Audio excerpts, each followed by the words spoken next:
दोस्तों, आज फिर मैं नई परख के दर्शकों को सीधा संबोधित करने वाला हूं। हमेशा की तरह मेरी बात बिना किसी लाग लपेट के, बिना किसी हेर-फेर के सीधी और सटीक होगी। दोस्तों, कल बात जहां से छोड़ी थी वहीं से शुरू करता हूं। बिहार में चुनाव नतीजा घोषित हुए 48 घंटे से ज्यादा हो चुके हैं। नीतीश कुमार को मुख्यमंत्री पद से वंचित करने के लिए भारतीय जनता पार्टी का ऑपरेशन जारी है। इसी का नतीजा नतीजा यह है कि नीतीश कुमार आज तक मुख्यमंत्री आवास से बाहर कदम नहीं रख पाए हैं। अपने विधायकों से भी उनका संपर्क टूटा हुआ है। क्या नीतीश का प्रतिरोध भाजपा तोड़ पाएगी? यह लाख टके का सवाल है। अभी तक नीतीश ने घुटने नहीं टेके हैं। वे इस बात पर जमे हुए हैं कि चुनाव उनके नेतृत्व में हुआ है, उन्हीं की योजनाओं के मुताबिक हुआ है, उन्हें ही मुख्यमंत्री बनना चाहिए। दरअसल नीतीश का प्रतिरोध टूटेगा या नहीं टूटेगा, यह लाख टके का सवाल है। इस पर बिहार की राजनीति का भविष्य निर्भर है। मीडिया इस जोड़बाकी में लगा है कि अगर नीतीश भाजपा के दबाव के सामने झुकने से इनकार कर देते हैं, तो क्या स्थिति बनेगी?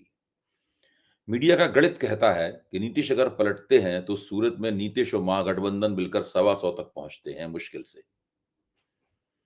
लेकिन वह भी तब जब नीतीश के सभी विधायक उनके साथ गारंटी से रहें। ध्यान रहे कि एकनाथ शिंदे का लंबा प्रतिरोध भाजपा ने महाराष्ट्र में कैसे तोड़ा था। शिंदे कह रहे थे कि अगर वे मुख्यमंत्री नहीं बने तो सरकार को बाहर से समर्थन देंगे। इस पर भाजपा ने शिंदे के ही साथियों को उनके पास भेजा और सवाल उठवाया कि अगर वे सरकार में शामिल नहीं होंगे तो फिर उन साथियों का क्या होगा। वो तो लंबे अरसे से सवाल सरकार में शामिल होने का इंतजार कर रहे थे और सरकार में शामिल होने के मंसूबे के साथ ही उन्होंने चुनाव लड़ा था। नीतीश की हालत तो शिंदे से भी ज्यादा खराब है। नीतीश का पूरा संसदीय दल, 12 लोकसभा और 4 राज्यसभा के सांसद पहले से ही भाजपा ने ललन सिंह के जरिए प्रबंधित कर लिए हैं। नीतीश के कम से कम 40 विधायक भाजपा के नजदीकी संपर्क में हैं। दोस्तों, सोचने की बात यह है कि क्या इतने भव्य तरीके से चुनाव जीतने वाला कोई नेता घर में चुपचाप बैठना पसंद करेगा? कोई और परिस्थिति होती, कोई और नेता होता तो वह अपने रणनीतिकारों और सलाहकारों की मंडली से घिरा हुआ योजनाएं बना रहा होता। वह अपने विधायकों के जीवंत संपर्क में होता। वह पत्रकारों के बीच कम से कम एक बार तो गया ही होता। दरअसल नीतीश को निकलने ही नहीं दिया जा रहा है। सुरक्षा के नाम पर वहां जैमर्स भी लगा दिए गए हैं। नीतीश के लिए नेट का इस्तेमाल करना भी मुश्किल है। जब नतीजे आए थे तो निगरानी का पूरा सेटअप उनके आवास को अपने शिकंजे में तुरंत नहीं ले पाया था। इसलिए उन्होंने एक ट्वीट कर दिया था। यह ट्वीट बिहार की प्रगति के बारे में था। तब उन्हें भी नहीं पता था कि इसके बाद वे कोई और ट्वीट तक नहीं कर पाएंगे। अगर पता होता तो उनका यह ट्वीट राजनीतिक किस्म का होता। अपने पार्टी के कार्यकर्ताओं को और अपने विधायकों को, अपने सांसदों को संदेश का ट्वीट होता। लेकिन नीतीश इस वक्त अपनी पार्टी, अपने जनाधार और अपने विधायकों को कोई संदेश तक नहीं दे पा रहे। सीसीटीवी कैमरों और मॉनिटरिंग के हर उपाय के जरिए मुख्यमंत्री आवास की और उसके इर्द-गिर्द की गतिविधियां नियंत्रित और निर्देशित की जा रही हैं। यह भारतीय लोकतंत्र के इतिहास में अभूतपूर्व है। महाराष्ट्र में भाजपा ने जो किया था, वह उससे तिकड़मों और हथकंडों में तो अलग है, क्योंकि बिहार महाराष्ट्र नहीं है, लेकिन मॉडल दरअसल ये महाराष्ट्र का ही है। जिसके नेतृत्व में चुनाव लड़ा हो, जिसकी योजनाओं के कारण चुनाव जीता गया हो, जिसकी साख का इस्तेमाल करके गरीब जनता के वोट लिए गए हों, उसी को गद्दी से हटाने का मॉडल ही महाराष्ट्र का मॉडल है। वे हथकंडे कौन से हैं जो मुंबई से अलग हैं और पटना में आजमाए जा रहे हैं? महाराष्ट्र में एकनाथ शिंदे को घर में या मुख्यमंत्री आवास में कैद नहीं किया गया था। वे इधर-उधर जाने के लिए आजाद थे, यहां तक कि भाजपा से गुस्सा होकर अपने गांव चले गए थे और वहां कोप भवन में कई दिन तक बैठे रहे। पर भाजपा अपने इरादे से जरा भी नहीं हटी। उसने शिंदे को मुख्यमंत्री से उप मुख्यमंत्री में घटाकर माना। बिहार में नीतीश के पास कोई कोप भवन नहीं है। वे मुख्यमंत्री आवास में बंद रहने के लिए मजबूर हैं। हम जानते हैं कि वे उप मुख्यमंत्री बनने के लिए भी राजी नहीं होंगे। उन्हें गवर्नर बनने में कोई दिलचस्पी नहीं है। राष्ट्रपति और उपराष्ट्रपति का पद खाली ही नहीं है। अभी लंबे अरसे तक खाली नहीं रहेगा। केंद्र में मंत्री बनने में भी नीतीश की कोई दिलचस्पी नहीं है। वो केंद्र में रेल मंत्री रह चुके हैं और भी केंद्र में मंत्री पद का अनुभव उनको है।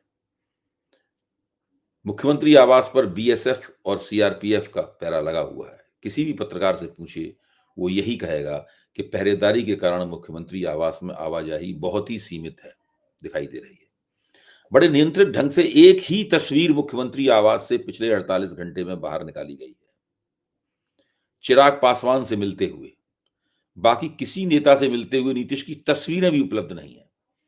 दरअसल नीतीश से एनडीए के वही नेता मिल पा रहे हैं जिन्हें भाजपा अपना एजेंडा देकर उनके पास भेज रही है, और भाजपा का एजेंडा यह है कि नीतीश मुख्यमंत्री पद पर अपना 20 साल से चला आ रहा दावा छोड़ दें, एनडीए के भीतर कोई हंगामा ना हो। दोस्तों, हमें नियंत्रित ढंग से बताया गया है कि जेडीयू नेता उमेश सिंह कुशवाहा, हर्षवर्धन सिंह, श्रवण कुमार वगैरह उनसे आशीर्वाद लेने और सरकार गठन पर चर्चा करने के लिए वहां पहुंचे। यह भी हमें बताया गया है कि इन मुलाकातों में नीतीश ने एनडीए की जीत पर संतोष जताया और विकास कार्यों पर जोर दिया। अगर पत्रकार इन छुड़वैये नेताओं से मिलकर पूछते हैं तो इसी प्रकार के ढर्रे के जवाब मिलते हैं। आज जनशक्ति पार्टी के नेता चिराग पासवान फिर उनके पास गए। पासवान तो कल भी गए थे। दरअसल पासवान भाजपा के संदेश और दलीलें लेकर उनसे बार-बार मिल रहे हैं। हम जानते हैं कि चिराग पासवान भाजपा के पुराने मोहरे हैं। भाजपा जब चाहती है तो वे एनडीए से अलग होकर चल लड़ते हैं, और जब चाहती है तो एनडीए के भीतर आ जाते हैं। हर हालत में उनका इस्तेमाल नीतीश को काटने में किया जाता है। अभी कल ही एनडीए की भीतरी जानकारी रखने वाले समीक्षक ने मुझसे कहा था कि बिहार में गरीब जातियों में अपना आधार बनाने की भाजपाई कोशिश को कामयाब करने में चिराग पासवान की दूरगामी रूप से प्रमुख भूमिका होने वाली है। नीतीश से मिलने के बाद दिया गया चिराग का बयान भी चालाकी से भरा हुआ है। उन्होंने कहा कि वे पर्सनली फील करते हैं कि नीतीश को ही मुख्यमंत्री होना चाहिए। यह पर्सनली फील करने का मतलब क्या हुआ? क्या भाजपा द्वारा अपना मुख्यमंत्री बनाने की कोशिशों का विरोध करके वे नीतीश की दावेदारी का खुला समर्थन नहीं करना चाहते? नहीं, ऐसी जरूरत उनकी नहीं हो सकती। जो जनता दल यूनाइटेड के नेता हैं और ललन सिंह के साथ नीतीश कुमार के दाएं हाथ माने जाते हैं, उन संजय झा से जब इंडियन एक्सप्रेस ने यह पूछा, क्या नीतीश 10वीं बार मुख्यमंत्री पद की शपथ लेकर रिकॉर्ड बनाएंगे? तो संजय झा का गोल-मोल जवाब था, जब वक्त आएगा तो सारी चीजें स्पष्ट हो जाएंगी। संजय झा कौन है? हम सब जानते हैं कि वे भाजपा के दिवंगत नेता अरुण जेटली के आदमी रह चुके हैं। एक तरह से संजय झा ने ठीक ही कहा है कि एनडीए के भीतर कोई भ्रम की स्थिति नहीं है। सही बात है, कोई भ्रम नहीं है। मुख्यमंत्री भाजपा का बनने वाला है, कोई भ्रम नहीं है। बस नीतीश के पिघलने का इंतजार है, उनका प्रतिरोध टूटने का इंतजार है। कहना ना होगा कि संजय झा से ज्यादा नीतीश समर्थक वक्तव्य तो मांझी की पार्टी हम के अध्यक्ष का है। उन्होंने नीतीश से मुलाकात के बाद बेहिचक कहा कि वे ही बिहार के अगले मुख्यमंत्री बनेंगे। उपेंद्र कुशवाहा का नाम भी उन नेताओं में जोड़ा जा सकता है जो नीतीश के साथ बेखटके खड़े हुए हैं। दरअसल कुशवाहा शुरू से ही चिंतित रहे हैं कि कहीं इस बार भाजपा नीतीश को हटाकर अपना व्यक्ति कुर्सी पर न बैठा दे।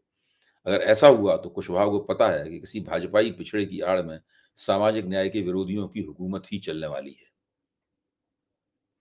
ऐसी बात नहीं कि जनता दल यूनाइटेड के लोग नीतीश को मुख्यमंत्री बनाए रखने के लिए कुछ नहीं कर रहे हैं, लेकिन उनके पास दरअसल बचाव के अलावा और कोई रास्ता बचा नहीं है। फिलहाल वे इस स्थिति में नहीं है कि भाजपा के खिलाफ कोई उकसावे वाला वक्तव्य देकर कुछ हासिल कर लें। ऐसे वक्तव्य तो तब दिए जाएंगे जब और कोई चारा नहीं दिखेगा। लेकिन क्या कोई चारा है? ये बहुत बड़ा सवाल है।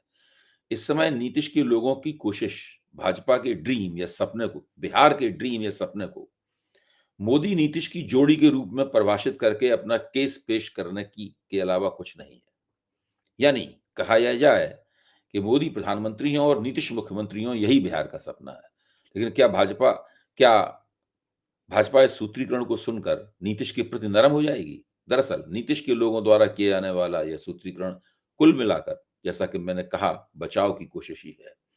जो पार्टी पहले नीतीश को टाइगर जिंदा है की तर्ज पर पेश कर रही थी, वह भाजपा के आक्रामक रवैये और योजना के सामने कोने में सिमट गई है और किसी न किसी प्रकार अपने कदम टिकाए रखने की कोशिश करती हुई नजर आ रही है। एक तरफ नीतीश को मुख्यमंत्री पद से हटाने का ऑपरेशन चल रहा है और दूसरी तरफ एक-एक करके वे तमाम हथकंडे सामने आते जा रहे हैं, जिनका इस्तेमाल करके चुनाव आयोग ने भाजपा के लिए यह चुनाव जीतने का रास्ता साफ किया। इसमें सबसे बड़ा और आंख खोल देने वाला हथकंडा है जीविका दीदियों का बूथ स्तर पर दुरुपयोग। आयोग ने लगभग 1,80,000 जीविका दीदियों को मतदान ड्यूटी पर तैनात किया था। 6 और 11 नवंबर को हुए मतदान के दिनों में प्रत्येक दिन 90,000 जीविका दीदियां 45,000 पोलिंग स्टेशनों पर अतिरिक्त सहायता के रूप में लगाई गईं। बावजूद इसके कि वहां नियमित 4.5 लाख पोलिंग स्टाफ और सुरक्षाकर्मी पहले से मौजूद थे।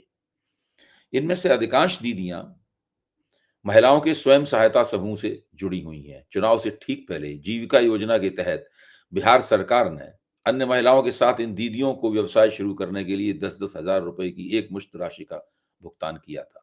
पहली किस्त सितंबर में जारी हुई, जबकि दूसरी और तीसरी किस्तें चुनाव प्रक्रिया के बीच 1 से 11 नवंबर के बीच जारी की गई। इसके साथ ही इन दीदियों को लालच दिया गया कि अगर एनडीए सरकार आई तो प्रति दीदी उन्हें 1,90,000 रुपए और मिलेंगे। साथ में डर भी दिखाया गया कि अगर एनडीए चुनाव हार गया तो उस उनको उनको मिलने वाली ये रकमें बंद हो जाएंगी और ये रकमें उनसे वापस भी मांगी जा सकती हैं। प्रश्न ये है, और बहुत बड़ा सवाल है, क्या यह हितों का टकराव नहीं है? राष्ट्रीय जनता दल, सीपीआई एमएल और कुछ निष्पक्ष मीडिया कर्मियों का आरोप है कि 10,000 रुपए का भुगतान और लाभार्थी महिलाओं को ही चुनाव ड्यूटी पर लगाना कैश फॉर वोट का सीधा उदाहरण है, जो लोक प्रतिनिधित्व कानून और मॉडल कोड ऑफ कंडक्ट का उल्लंघन करता है। सीपीआई एमएल के महासचिव दीपंकर भट्टाचार्य ने सवाल उठाया है कि आखिर इन दीदियों की ड्यूटी क्या थी? क्या उन्हें प्रशिक्षण दिया गया? क्या उन्हें कुछ भुगतान दिया गया?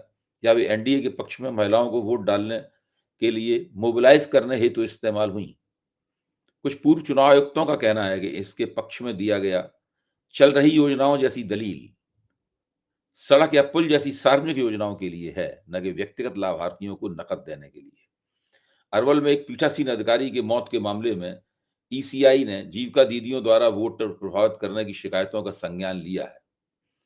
दरअसल ऐसी बहुत सी शिकायतें हवा में हैं। न जाने कितने वीडियो सोशल मीडिया पर चल रहे हैं जो दिखाते हैं कि जीविका दीदियां किस तरह वोटरों को बहला फुसलाकर एक खास तरीके से वोट देने के लिए प्रेरित कर रही हैं। चुनाव विश्लेषक अमिताभ तिवारी और पत्रकार संजीव श्रीवास्तव ने जीविका दीदियों की तैनाती को गेम चेंजर माना है, क्योंकि इससे महिलाओं के वोट एनडीए की ओर झुकाने में सफलता हासिल की गई है। एनडीए साफ तौर पर कह रहा है कि यह एक सफल रणनीति है, जिसका इस्तेमाल उसे चुनाव आयोग ने न केवल करने दिया, बल्कि आयोग ने ही जीविका दीदियों की मतदान केंद्रों पर तैनाती की। बावजूद इसके कि उसके पास पर्याप्त संख्या में अन्य कर्मचारी भी थे।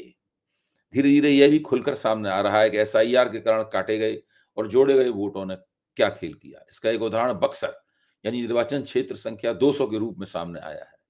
अगर 2020 के परिणामों से इस बार के परिणाम की तुलना की जाए तो स्पष्ट हो जाता है कि इस बार नया क्या हुआ। बाकी सभी वोट तो कमोबेश उसी पैटर्न पर पड़े, लेकिन जो 30,000 नए जोड़े गए थे वे पूरे के पूरे भाजपा उम्मीदवार को मिल गए। दोस्तों, आज की सीधी बातचीत खत्म करने से पहले मैं आपके चैनल नई परख के बारे में कुछ और भी कहना चाहता हूं। आप सभी ने नई परख को इतना प्यार दिया है, इसके लिए सभी दर्शकों का तहे दिल से शुक्रिया। अगर आप चाहते हैं कि मैं आपके लिए अलग से कंटेंट बनाऊं, आपकी टिप्पणियों पर प्रतिक्रिया करूं या आपके सुझावों पर चर्चा करूं, तो आप हमारे चैनल के साथ खास तरह से जुड़ सकते हैं। अगर आप नई परख चैनल का हिस्सा बनते हैं तो आप मेरे वीडियो बाकी सब्सक्राइबरों से 1 घंटा पहले देख पाएंगे। नई परख पर मैं आपकी बातों का जवाब दूंगा, आपके लिए हर दिन स्पेशल शो करूंगा और आपके सुझाव अपने वीडियो में शामिल करूंगा। आज के लिए बस इतना ही। बहुत बहुत धन्यवाद।